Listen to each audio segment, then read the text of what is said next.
आमचे नवनवीन व्हिडिओ पाहण्यासाठी आमच्या ज्ञान मंदिर या चॅनलला सबस्क्राईब करा आणि हो बेल आयकॉन दाबायला विसरू नका।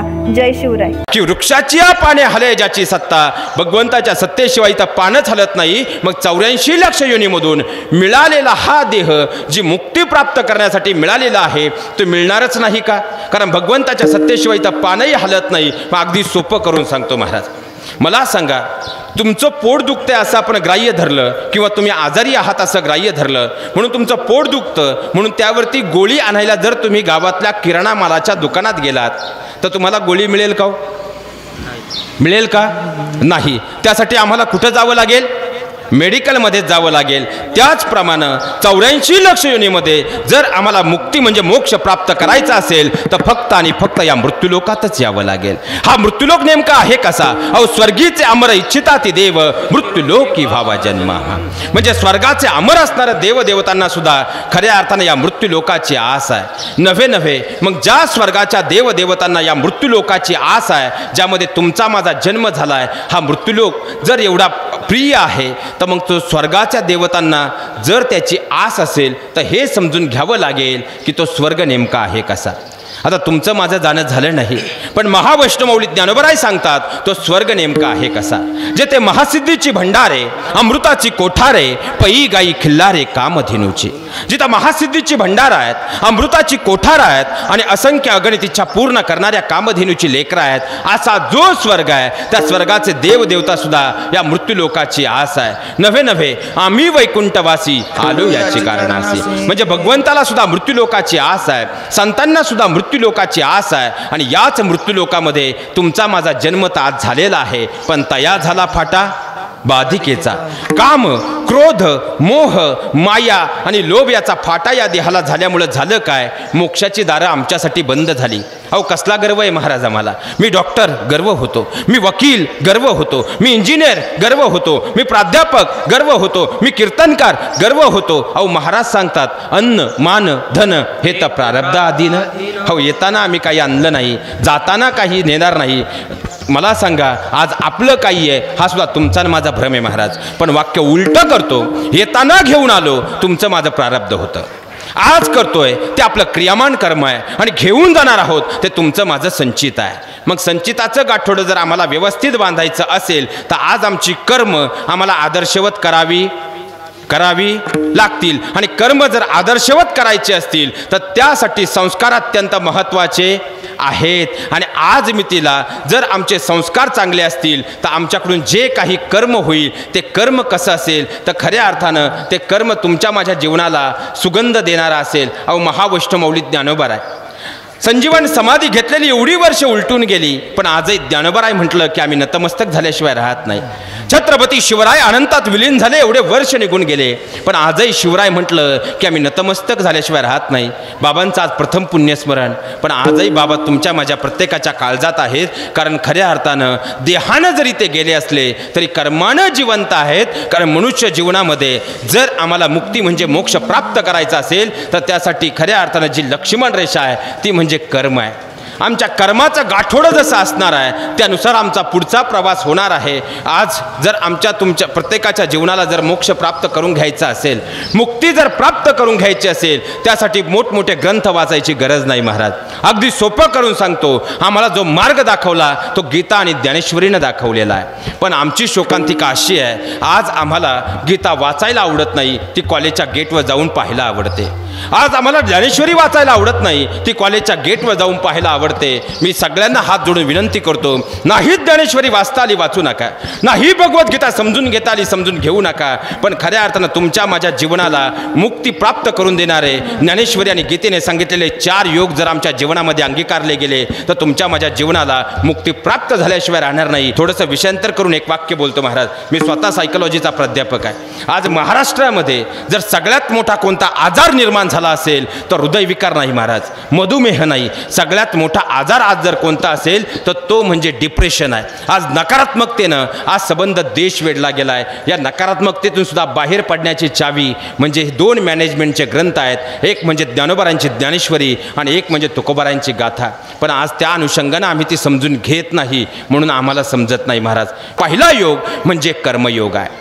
मग कर्मयोग आम्हाला ज्ञानेश्वरीने नेमका काय सांगितला, कर्मयोगाची व्याख्या काय आहे? माझ्यासारख्या पामरानं कर्मयोगाची व्याख्या काय करावी? पण एक दृष्टांत देतो म्हणजे समजणं अत्यंत सोपं होईल.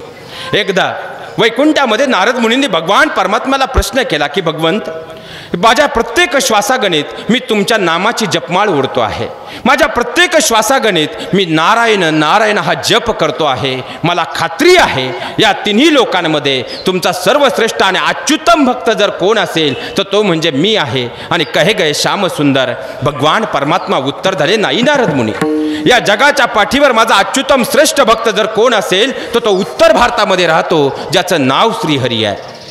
नारद मुनींच्या डोक्यात तर मुंग्या येऊ लागल्या. काय बोलताय देवा?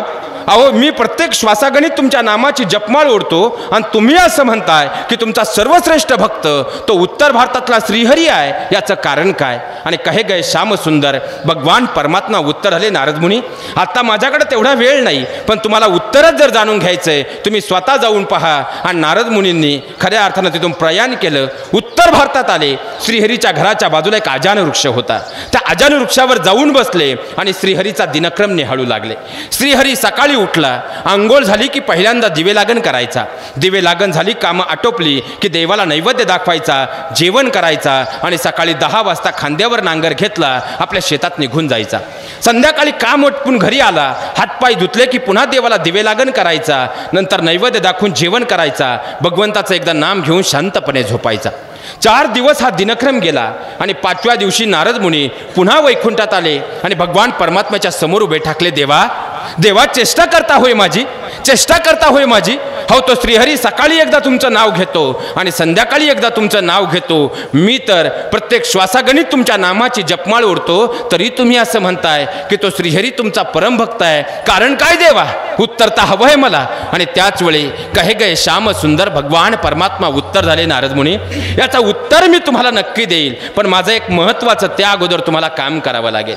नारद मुनी उत्तरले, हो देवा, तुम्ही सांगाल ते काम करेल, पण याचं उत्तर मात्र मला हवं आहे. आणि त्याच वेळी भगवान परमात्म्याने लक्ष्मी मातेला हाक मारली. लक्ष्मी, लक्ष्मी माता धावत आल्या. एक समई घेऊन ये, लक्ष्मी माता समई घेऊन आल्या. थोडं तेल घेऊन ये, लक्ष्मी माता तेल घेऊन आल्या. भगवान परमात्म्याने हातात घेतलेली ती समई काठोकाठ तेलाने भरली आणि त्याच ठिकाणी नारद मुनींना सांगितलं, मुनिवर्य, आता तुम्हाला एक काम करायचंय, ही समई हातामध्ये घ्या आणि पृथ्वीला 7 प्रदक्षिणा पूर्ण करा. अट फक्त एकच आहे, यातला एकही तेलाचा थेंब खाली पडता कामा नये. मी आल्यानंतर उत्तर तुम्हाला नक्की देईल. आणि नारद मुनी सांगितलं, पण देवा नक्की ना? हो नारद मुनी. आणि नारद मुनीने हातामध्ये समई घेतली, पृथ्वीला 7 प्रदक्षिणा पूर्ण करू लागले. पाहता पाहता 7 प्रदक्षिणा पूर्ण झाल्या. तसे नारद मुनी भगवान परमात्म्याच्या समोर उभे ठाकले. देवा, आलो बरं मी, तुम्ही सांगितलं होतं की 7 प्रदक्षिणा झाल्या की तुम्हाला उत्तर देईल, आलो बरं मी, आता द्या की उत्तर. आणि भगवान परमात्मा उत्तरले, किती घाई करताय? अहो, मला हे तर सांगा, ज्या पृथ्वीला तुम्ही 7 प्रदक्षिणा मारल्या ती पृथ्वी नेमकी आहे कशी? आणि नारद मुनी डोक्याला हात लावला, काय विचारताय देवा? माझ्या हातात तुम्ही समई दिली, काठोकाठ तेलाने भरली आणि वरून तुम्ही मला सांगितलं की यातला एकही तेलाचा थेंब खाली पडता कामा नये. माझं सगळं लक्ष त्या समईवर आणि समईतल्या तेलावर होतं. अहो, ती पृथ्वी पाहायला वेळ होताच कुठं?